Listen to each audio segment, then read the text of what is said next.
Hi everyone, thank you for being here on this Sunday morning. I'm going to talk to you a little bit today about Title IX on campus and what that means here at the University of Chicago. So the purpose of today's presentation is to really develop a familiarity with the concept of Title IX. It might be unfamiliar to some of you.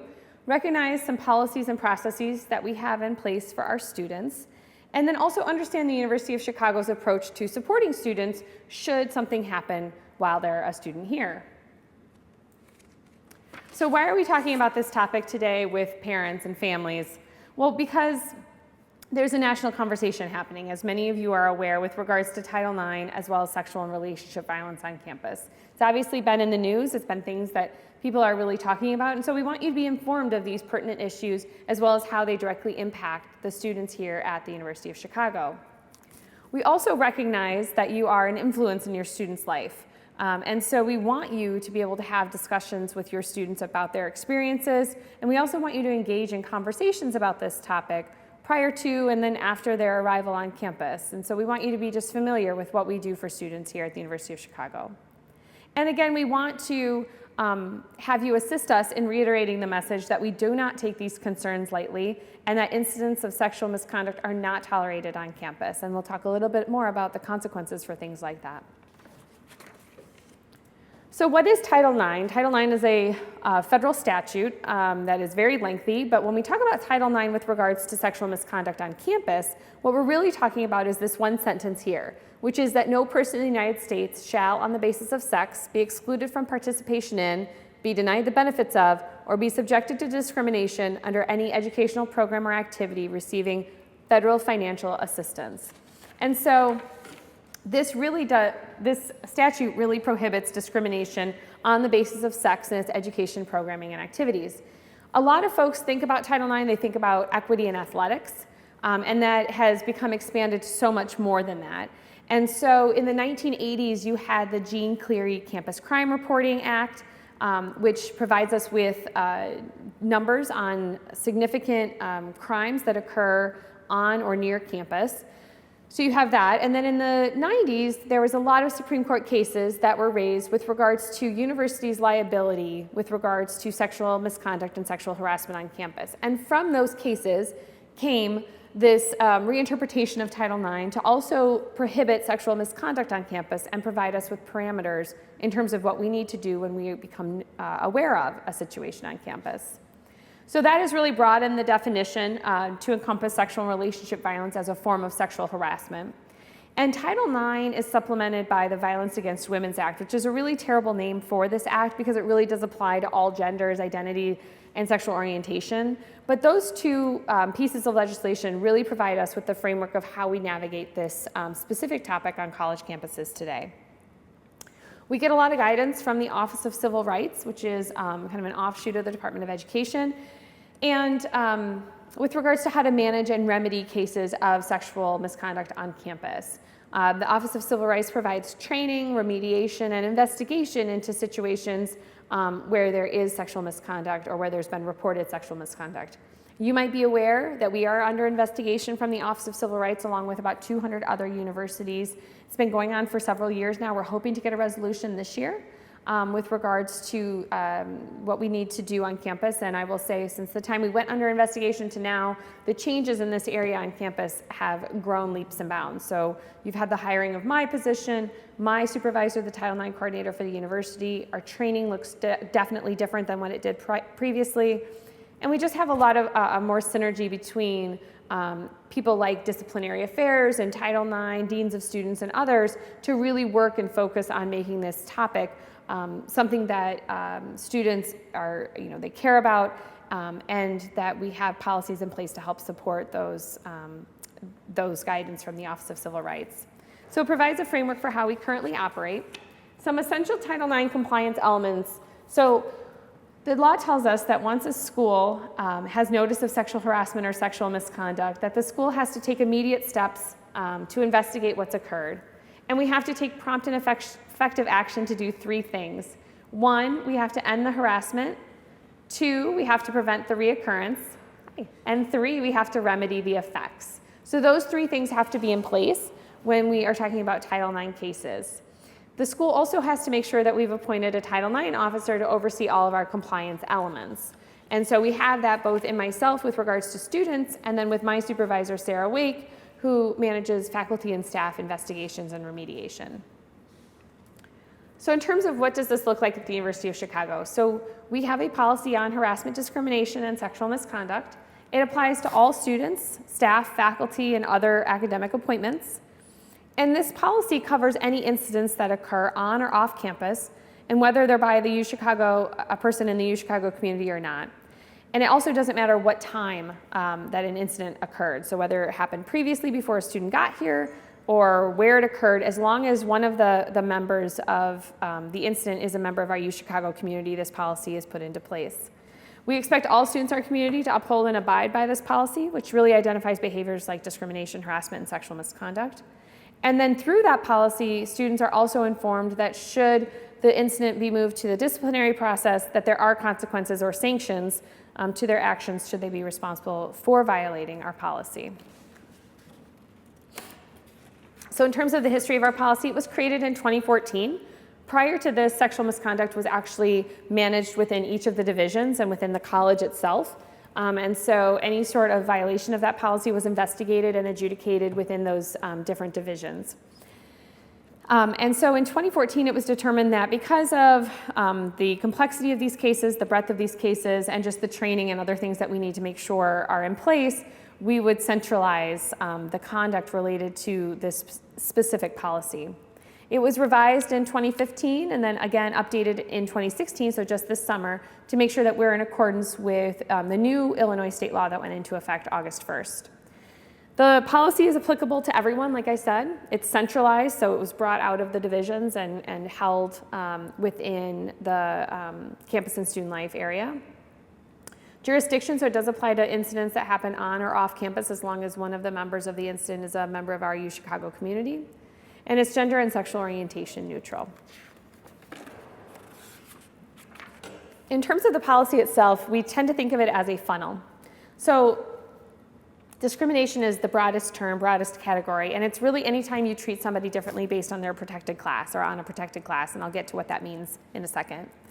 And then you move kind of down the funnel to talking about harassment. And so harassment's a form of discrimination and really talks about the act or the conduct that's being displayed because of a discriminatory situation based on a protected class. And it focuses on two prongs, severe or pervasive. And then as you move again kind of farther down the funnel, you hit sexual misconduct, which is harassment on the basis of gender. And in our policy, we include that to mean sexual harassment, domestic violence, dating violence, stalking, and sexual assault. So the policy language, and we give you this information, I know it's lengthy and I'm not going to read all of it to you, but we give this to you just so that you kind of have some definitions about what we're talking about when we talk about this policy on campus. So discrimination, again, is treating somebody differently on the basis of a protected class, and those are listed there. So race, color, religion, sex, sexual orientation, gender identity, etc. And then as you, again, move down that funnel, you hit unlawful harassment, which is verbal or physical conduct or conduct using technology, which is really something that we're seeing more and more of with our students based upon one of the above mentioned classes, and it has to meet two prongs, so severe or pervasive. So that means that the behavior has to unreasonably interfere with a student's ability to work, live, learn on campus, and that it also creates an intimidating, hostile, or offensive work, learning, or living environment. When we talk about severe or pervasive, we get a lot of questions about, do I have to show that something is pervasive? How many times does that mean that something has to happen? And what we would say that is if something is significantly severe, something like sexual assault, for instance, you don't have to show that that's occurred multiple times for it to meet the criteria of being severe enough to warrant a policy review. And as with pervasive, we also look at the power differential between individuals. So whether it's a professor and a graduate student and an undergraduate student, employer versus employee, that power differential makes a difference when we talk about pervasiveness, because you don't need to show that it's happening for an extended period of time for it to be considered pervasive enough to cause something to be intimidating, hostile, or offensive environment for the student. And we talk a lot with students about intentions. So we hear a lot from students about, I didn't mean for this to be offensive. I didn't mean to make somebody feel that way. And what we say are that intentions are irrelevant. So it really means that It doesn't matter what you think or what you wanted to convey. Really what matters is how it was perceived by the other individual. And then again, as we kind of move farther down that funnel, sexual misconduct, again, governed by Title IX and VAWA.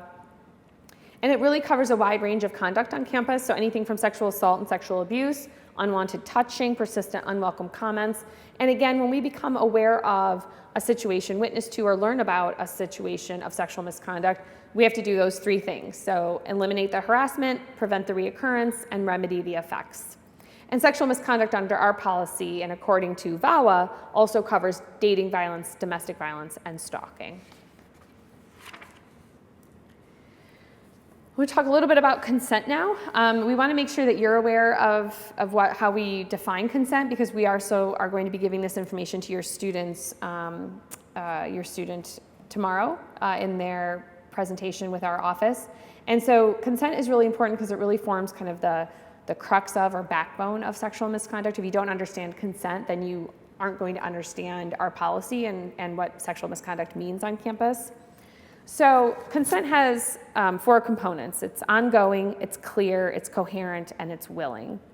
And so that says it's a voluntary agreement to move forward with a specific sexual request or act, either communicated by words or actions. So saying yes or nodding yes or pulling somebody closer would be considered consent when the individual is in the state of mind to provide that agreement. And that's an important kind of specific part of that that we'll talk about in a second when we talk about incapacitation. So any sexual activity with a person without their consent is against University of Chicago's policies and the law. And a couple of points about consent. So the absence of no should never be interpreted as yes if consent is otherwise unclear. Consent can be withdrawn at any time or modified at any time, and when that happens, sexual activity needs to stop. And also, a person can't give consent if they're considered incapacitated, semi-conscious or unconscious. And when we talk about that on a college campus, we usually talk about that as a result of alcohol or drugs. So even if a person has been drinking, there's a difference between incapacitation and intoxication. But if the individual isn't aware of the who, what, when, where, why of the situation, then we would consider that to be incapacitated. Someone is vomiting a lot, someone doesn't know where they are, that type of thing, that could be considered incapacitated.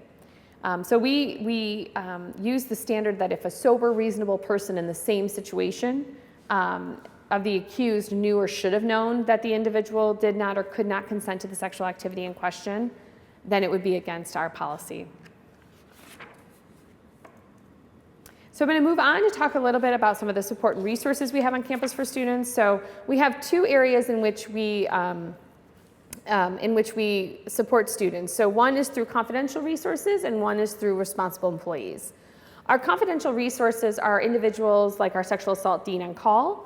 So they're available 24/7, 365. Their number is listed there. They will go with students to the hospital. They will go with students to the police station. They will go to a student's home with UCPD if that's something that the student is requesting. And they provide support, resources, referrals, kind of talk through situations with the student.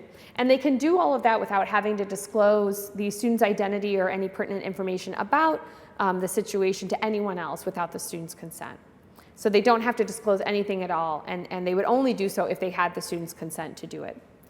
The other 3 pieces that we talk about on campus when we talk about confidential resources, so again, people who cannot disclose identifying information about a student situation unless the student wants them to, would be student health services, student counseling services, and our ordained religious advisors. In student counseling services, we also have a confidential advisor, and that person has received 40 hours of specialized training in this area. And so if someone wanted to speak to someone in student counseling services specifically about this topic, they could ask to speak to the confidential advisor there. We tend to direct most students to the sexual assault dean on call. They're the folks who are really available and have kind of the breadth of training. They've been around since the early 90s and have 56 hours of specialized training and then continued annual training following that. We tell students that outside of those individuals, everyone else is considered a responsible employee.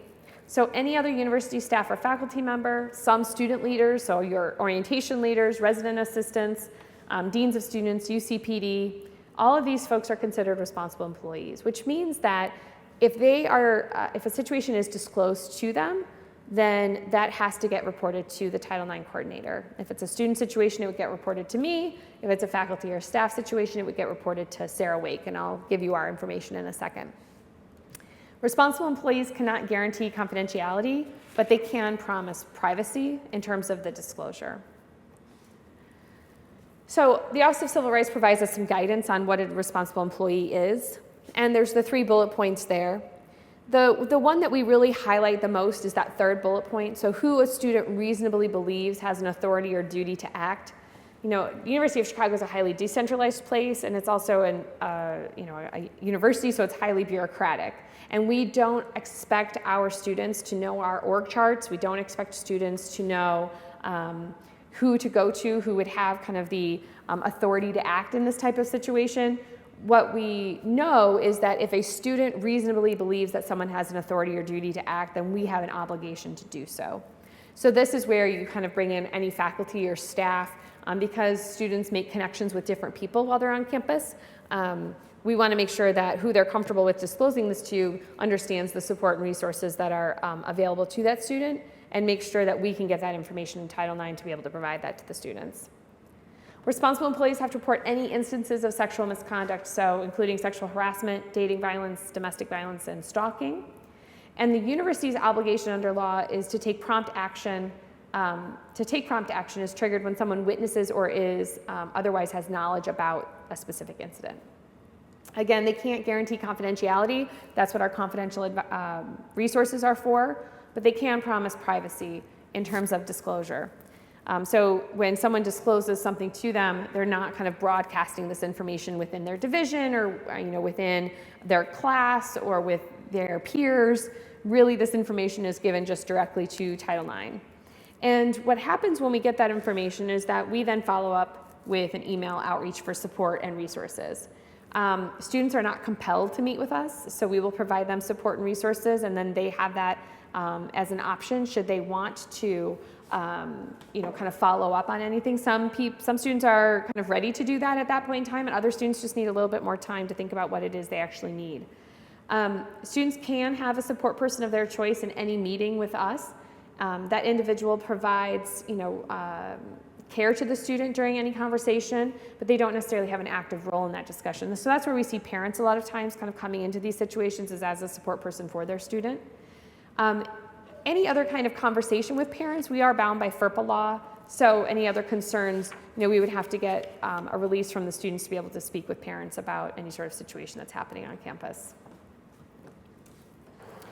So Title IX, in terms of support that we can offer students, if something does happen, are interim measures and accommodations. So any changes to their academic, living, working, or dining, transportation environment. We can work with faculty to help move tests. We can work with faculty for maybe some flexibility in deadlines. We can work with our housing staff in terms of if there's a situation that the student doesn't feel comfortable living in a residence hall anymore, we can work with them to see if we can move that student. We can obtain and enforce a university-issued no contact directive, which basically means that the two parties can no longer speak to one another. We will assist students in obtaining a protection order or a civil no contact order through the state. We can provide medical assistance, legal and law enforcement options, so we don't automatically call CPD in a situation like this. We take a survivor-centered approach, and many survivors don't necessarily want their information reported to CPD, just given kind of the criminal system, the court system, there's some concerns about that. And so we will provide them options, though, in terms of reporting to CPD if that's something that they do want. We can work with them on safety planning on campus, on and off campus resources, things like counseling and health services and advocacy in that way.